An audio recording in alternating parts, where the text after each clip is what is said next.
Hello. So recently I've been doing a study on world cities. This is something that is entirely a hobby. It's not like I'm not being paid for it. It's not something that I'm doing for any other reason than personal interest. I've just always found it intriguing. The development of cities, the growth of cities, the way cities are structured, the way cities are, yeah, cities. I've just always found it interesting. So periodically, I'm talking roughly every 5 years. I sound like a communist there. 5 year plans, but yeah, roughly every 5 years I do these city studies. I've done them in, well, not quite every 5 years. 2008, 2012, 2015, and now this year. But it's pretty comprehensive. I'll go into quite extensive detail. So and it's worldwide. So I'll go country by country, region by region, looking at major cities. I focus on cities of more than 1 million people in the agglomeration. Anyway, that's probably more for another video. As part of the study, I was on Indian cities last night, and specifically northern India, Uttar Pradesh, and the metropolitan Delhi area. And sometimes as I'm doing this study, to sort of just keep the pace up, I'll watch videos in the background. And I came across a video. Actually, I think she was a German woman. She was doing this travel vlog in Delhi, and she acted surprised when she saw that there were women-only carriages. I wasn't surprised because this is something I was familiar with. I've never been to India, but I'd seen it in other videos. And that kind of is what I want the focus of this video to be about that subject of single sex carriages. Because ostensibly, if there's women only carriages, then there will be carriages. I don't know actually how it works if in this situation women are then prevented from getting onto the male carriages if they actually want to, i.e., male only carriages, if there is such a thing as male only carriages.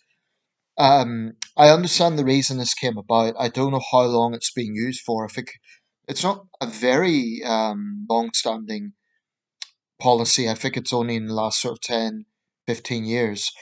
And I don't know if it's in every Indian city. I don't know if it's just Delhi or the greater Delhi area. That's including cities like Ghaziabad and the Noida and greater Noida areas.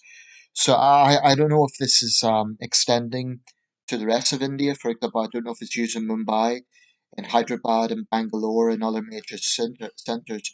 So maybe any Indian viewer can tell me if that's the case in other major Indian cities, or if it is just in the national capital territory of Delhi. So the idea, as I gather, is that this came about because women wanted to feel safe. They didn't want to be sexually assaulted and harassed on public transport, because at the time this was adopted as a policy, that was a serious problem.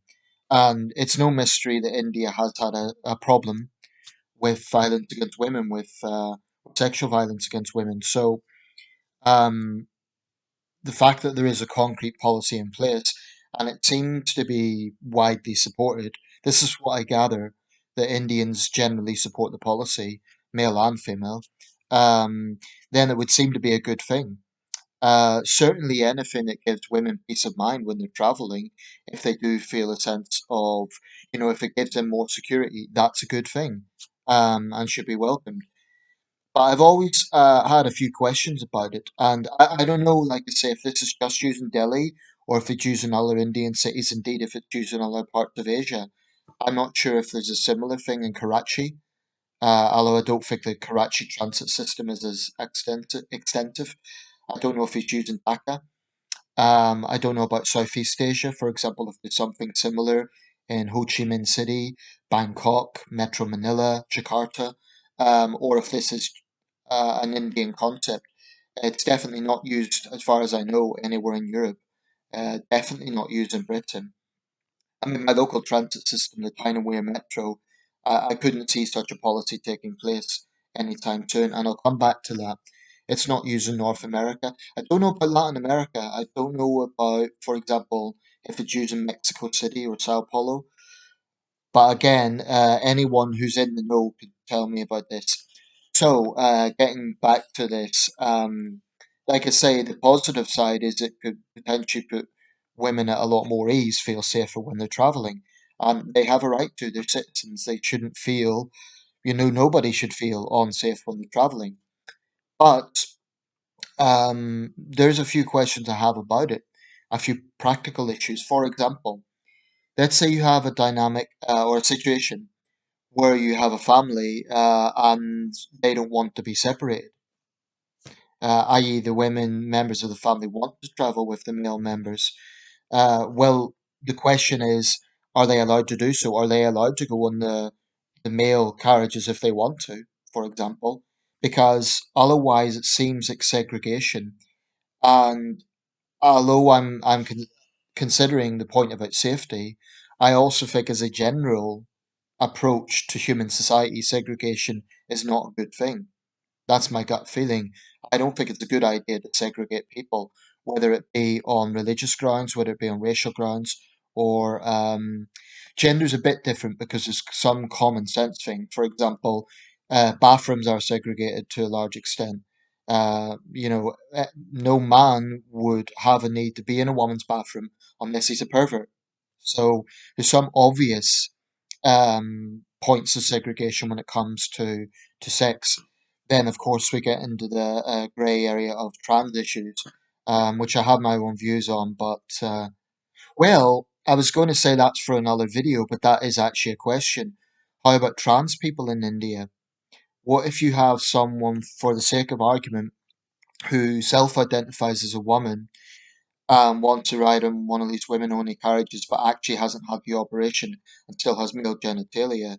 Now, I assume if they're in like women's sari and women's costume, no one's going to know anyway. But what if you had a case of, someone who is using that as a way to commit sexual assault by masquerading as a woman? I'll just put it out there.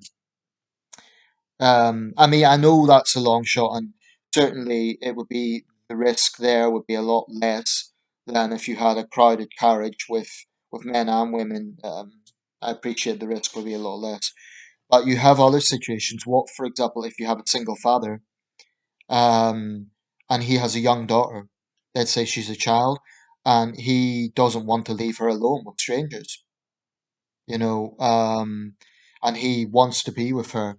Um, in that case, surely people could understand that a father, a parent, would want to protect their child by keeping them with them. That's just common sense.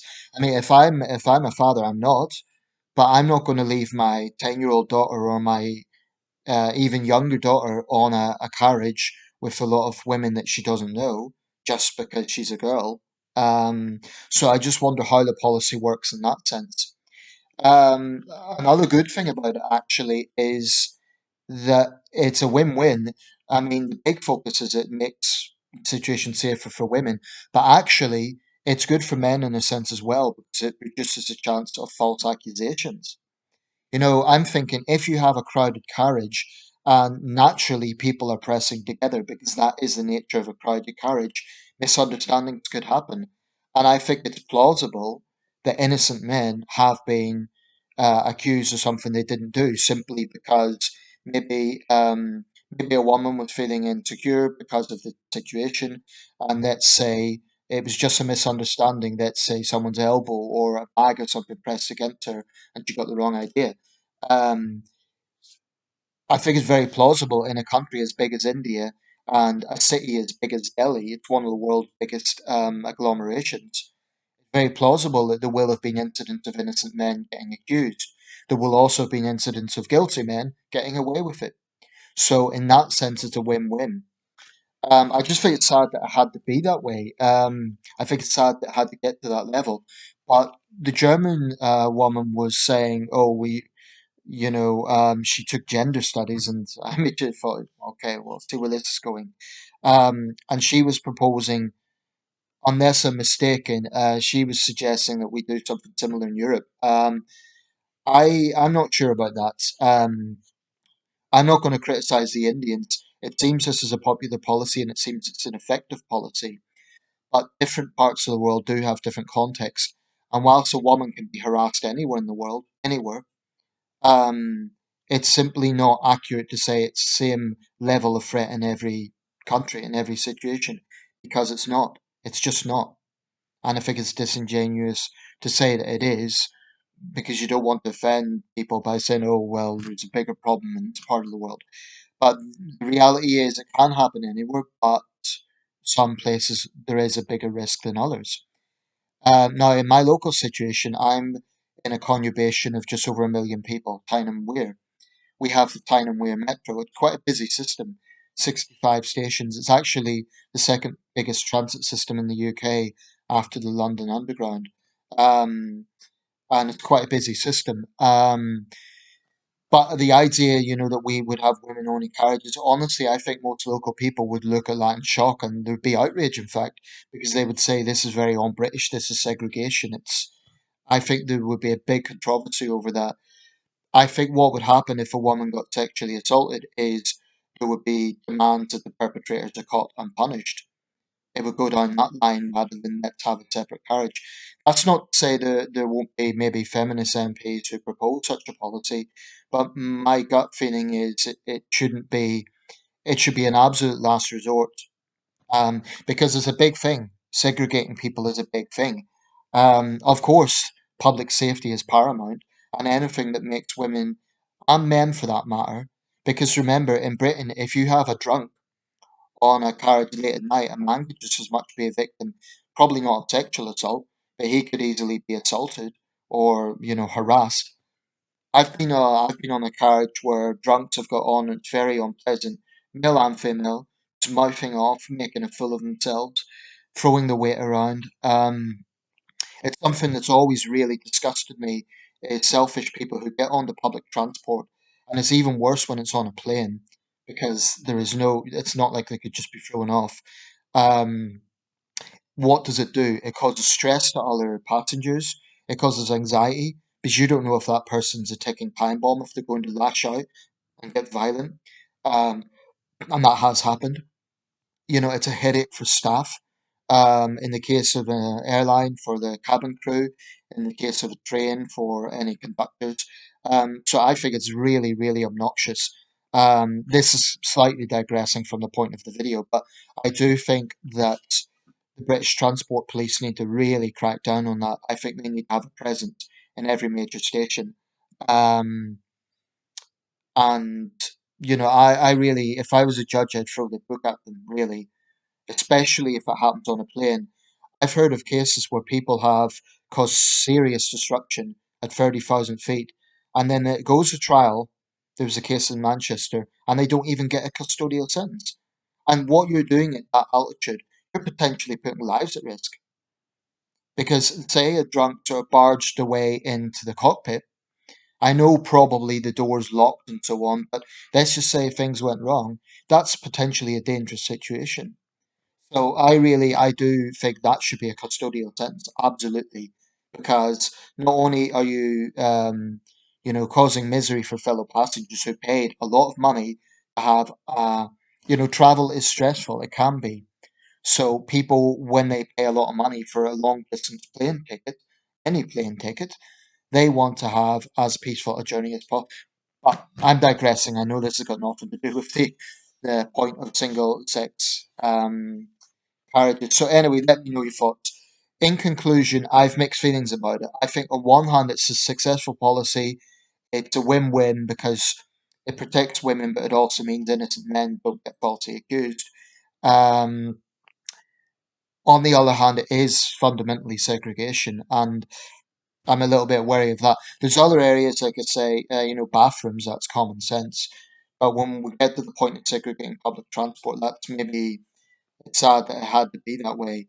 As for it being tried out in Europe, I don't think I can't maybe speak for other European countries, but I think in Britain it would be very controversial. Such a move would be. I think there will be some feminists who call for it, and if you have a situation where women are being attacked, I can understand why they would do that.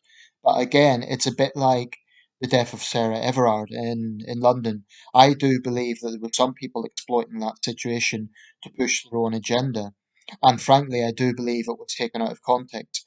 It was awful what happened. A young woman lost her life by at the hands of an evil man. Um, but what you saw there was a situation where people were really, in my opinion, exploiting it to basically attack men in general and attack toxic masculinity. And they said they weren't doing that, but the narrative was definitely going that way. Um, I mean, this business of men need to step up. What does that mean? If if I, as a man, see a woman being assaulted or attacked, of course I wouldn't stand by and do nothing. I would call the police. If I could, I would physically intervene if it was sensible to do so. Um, it's so this idea that men need to step up. It's very vague and it's very to me it's part of collective male shaming and it's BS. And we might see the same thing coming out of what happened in Plymouth because one unhinged character who was indoctrinated by these websites took this extreme move. We might see, I mean, I have to say, so far the reaction hasn't quite been as over the top as I expected it might be, but and it's valid, by the way, that there is a conversation about that. I'm not saying there shouldn't be, definitely where there's a problem, there needs to be action.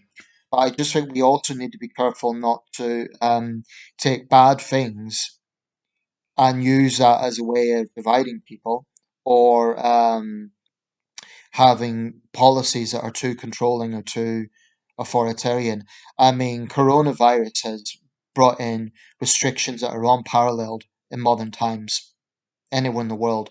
Um, Things that would, in normal circumstances, only be done in totalitarian states. That's why I really do believe strongly that we are now at a point with more people vaccinated. We need to move away from as many restrictions as possible, including the masks.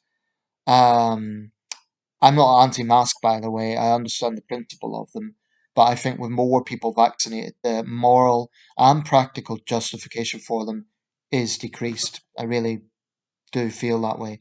Anyway, I'll round this up. If you live in India, if you live in Delhi, let me know your thoughts. Do you support it? If you're a woman, does it make you feel safer?